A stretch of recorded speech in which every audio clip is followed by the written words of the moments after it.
thanks so much for joining me for this Get Ready With Me featuring my April favorites. If you tuned into my April favorites, this video features as many of those products that I could fit in action, so let's go ahead and get started. So I thought I'd show you what this SPF looks like by itself, just so you can see how really sheer it is. If you haven't tried it before, it's really great. It's the Ultra Sun Protection Sunscreen SPF 45 and Primer, it says. This is by Chantecaille, and then you have to shake this well. I've got about this much. I'll apply it to this left side.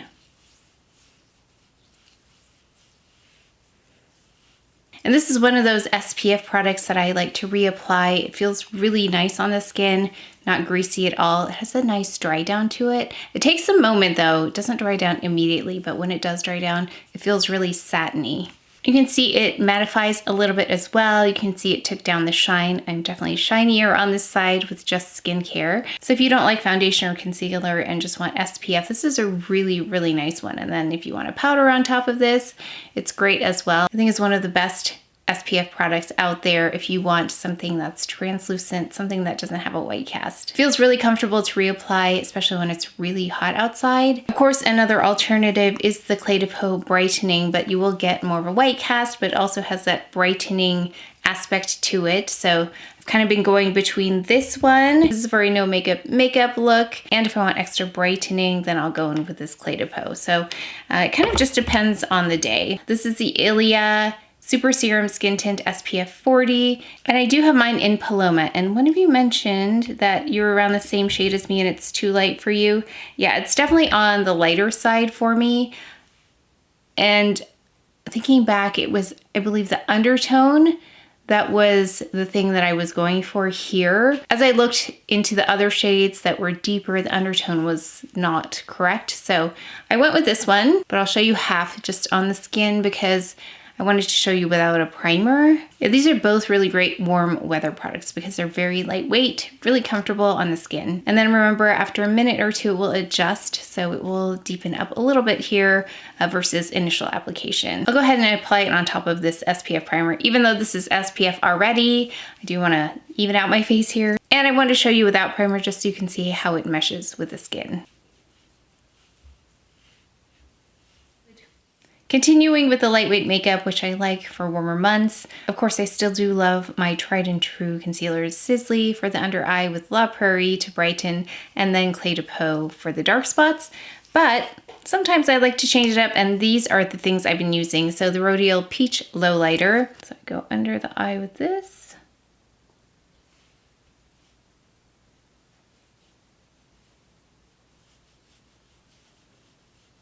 You can see how quickly that brightened things under the eye. Not perfected, but just brightened. I didn't even use my brushes, which again, I still love, but for really quick makeup, that's how I'll apply it. So we're going in with the Camouflage Stylo by Chantecaille. I'm gonna use this on my darker areas, which in the past, oh, got something here. Yeah, in the past I've said this is not amazing for my dark spots, but when they're much lighter like this, this is a really great, very lightweight concealer. Of course, more heavy duty coverage, go with Clé de Peau. It is the best concealer for dark spots, in my opinion, that I've used.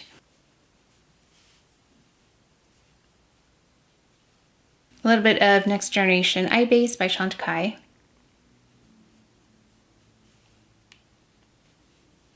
And just a bit of the Clé de Peau in Mocha in the corners.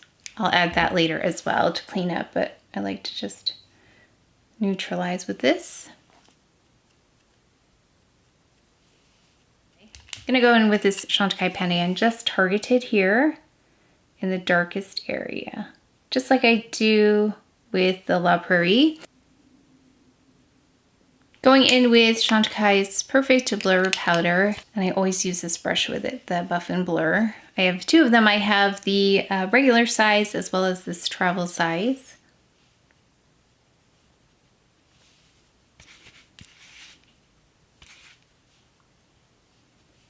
Going in with this as a bronzer, it's the By Terry CC powder. This isn't Sunny Flash, and this is the limited edition deluxe packaging, I think is what they call it.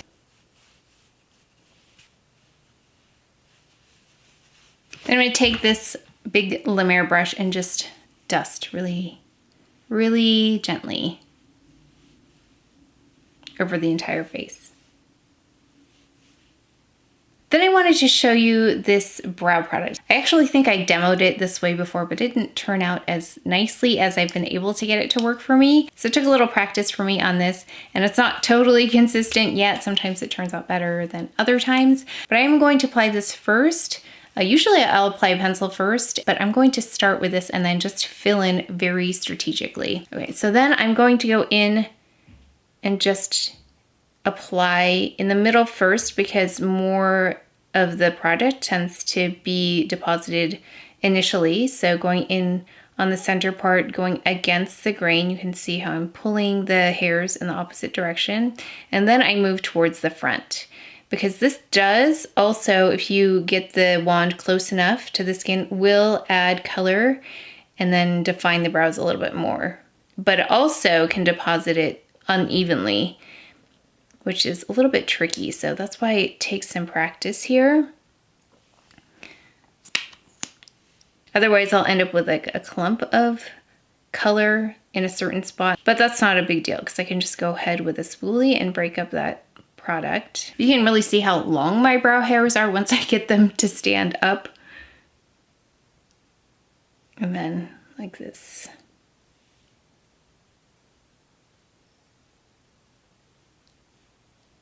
It's a really interesting story on eyebrows, and not just the aesthetic look of eyebrows through the years, but also the function of eyebrows and in terms of communication as well. So even though they're just this little part of the face, they make a really big difference. So that is just the brow gel. It takes a little bit of practice. Also, I plucked a couple of really stray hairs, but other than that, just the brow gel. I'm gonna just fill in now with the brow pencil, and this was in the month of May, so I'm not including this, but I've been loving this. It's the Florasis brow pencil. So I'm just gonna fill in the front.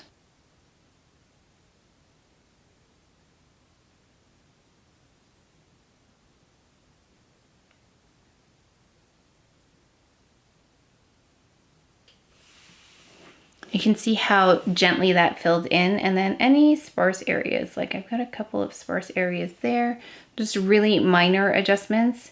So I'm not filling in the whole brow, and then I might just taper off here. And that grande brow that I've been using for, I don't know, maybe a year now, has really helped with my brows in terms of filling in. The hairs that have been missing for so long are back now, and you can see how gently this just adds on color. There's a lot of control with this brow pencil, which I really like. You can get a more concentrated shade if you just add more pressure, but I'm going in pretty light-handedly because it's the front of my brows, and I feel like that's the trickiest area. Sometimes it's a little bit heavier than I want in the front, but this pencil makes it easy to just fill in very, very gently. If you saw the April favorites video, the previous one to this where I talked about everything, you'll know I chose 3 blushes. I'm not sure we'll use all 3, but we'll at least use 2. Oh, why are we doing this? Not yet. That is how excited I get about blush. Forgot to do eyes. Okay, let's do eyes. We've got the DIOR 519. This was the one at Nordstrom. And yeah, after looking at the choices, this one and the blue one were the only ones I was really interested in. I wish they had like a cooler neutral, but this one's really pretty. I really like the formula. Going in with this shade right here.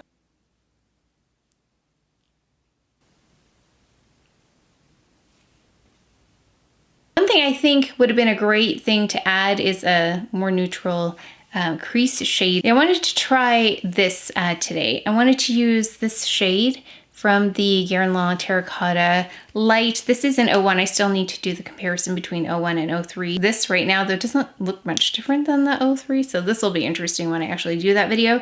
But I'm going to take that shade, and I want to see if I can make that a crease color, because I saw, oh gosh, I can't remember her name, but I believe she works for GUERLAIN. She's on Instagram. I follow her. I'll leave her Instagram handle below. But she showed how to pull a look together using this on the eyes as well. I thought it was such a good idea. So we're going to take this and just make it just a crease color. Okay, that worked actually really quite well. I'm going to take this shade, this deepest brown shade right here. I'm going to put that in the outer corner.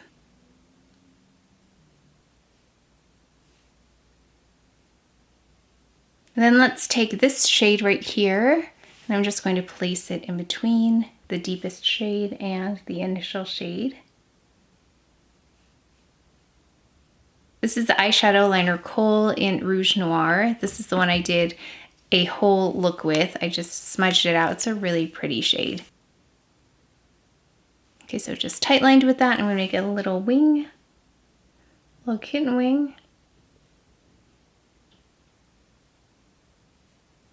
Okay, I'm gonna even these out and add some mascara. I just opened a new Fossia Longest Lash by Chantecaille and really am reminded every time I use this why I love it so much. It goes on so smoothly, evenly, no clumping, doesn't flake, doesn't smudge, and it just makes the lashes look so beautiful. And application is so easy, but I did want to let you know I went underneath with a little bit of that Rouge Noir. Took a little bit of the deep shade here and applied it underneath, and then this shade, and I applied it under here. Those are the only things I did, but let's go ahead with blush. So I'm gonna take this is so beautiful, this by Terry Brightening CC Liquid Blush. This is in the shade Rosy Flash. It does have the brush applicator. Taking my Clé de Peau brush, this is really great for liquid and cream blushes.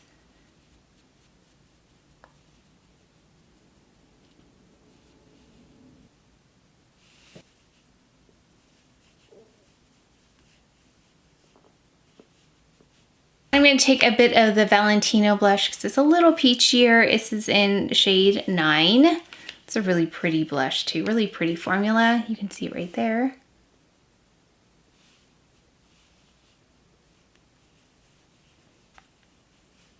I do have a few lip options. I pulled this one out of my bag because this is the one I've been using daily because I was looking for something kind of lightweight, provided some color, really easy to reapply on the go. And this is Chantecaille's Lip Chic in Tea Rose.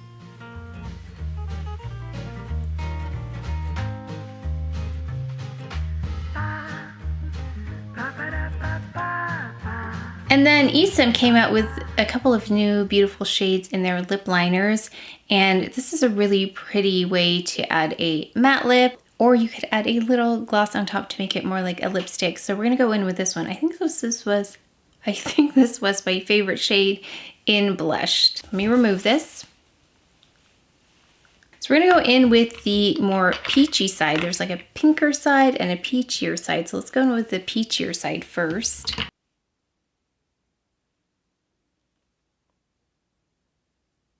And I like that there are two sides because then you can customize. I'm gonna add a little bit of the pink. Then I'm gonna add a little bit of lip gloss, Lucky by Chantecaille.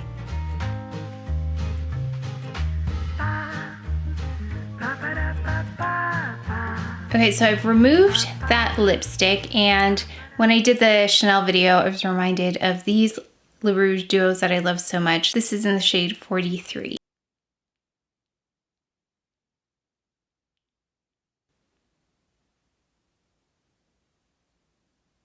You have to give it a moment to set, and when it does, you go in with the other side, which is the clear gloss, but it's got a little color transfer on there. Okay, after adding that lip, I want to add just a little bit more pop of color. This is the Chanel number 72. I think I'll tie that together a little bit more.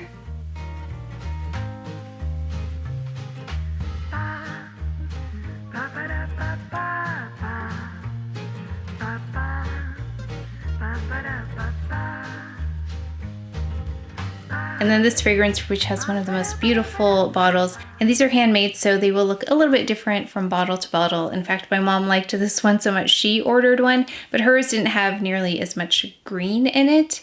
But beautiful nonetheless. And the perfume is actually housed in here. So the notes that really pop out to me here, which are the ones that I love anyway, are bergamot at the top, and you've got some mandarin orange. Middle notes, one of the notes that comes through is mint, and I think that's one of the reasons I really like it, because I also like the Basilico and Fellini, this one right here, which I keep close. That one has that basil scent in there. This one has a mint. So I feel like maybe that's why I like these scents, because there's that herbal component that I really like. And then the base notes are vetiver and cedar, which are some of my favorites anyway. Nice and green and woodsy. And then a little bit of a garden note in there. That's what I like. And that is it for the final look. Lightened up on things like foundation and concealer this time. And I think my dark spots are a little bit more manageable, so I don't need to go in with as heavy duty of a concealer. But I do still use the Sisley La Prairie Clé de Peau as my go-to, never fail. So I did want to show you something a little bit different today, so let me know how you lighten up your makeup as the weather gets warmer. I'd love to know. But that is it for today's video, so please take care of each other. Stay well if you enjoyed this video. If you learned something, please give it a thumbs up, subscribe, and I will see you next time.